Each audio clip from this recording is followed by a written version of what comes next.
How to turn dark mode on or off on iPad. Hello everyone, welcome back to our channel, and in this video I'm going to show you how you will be able to turn dark mode on or off on your iPad.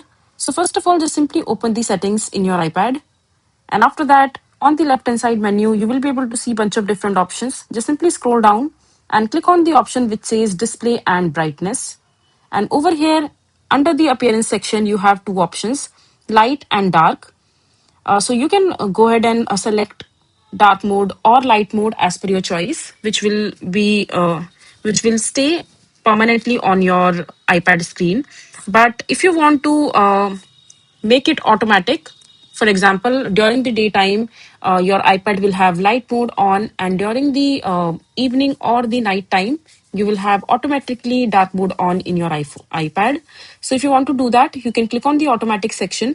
So you can see that the display has turned dark right now, and that's how your iPad will turn dark. So this is basically how you will be able to turn dark mode on or off on iPad.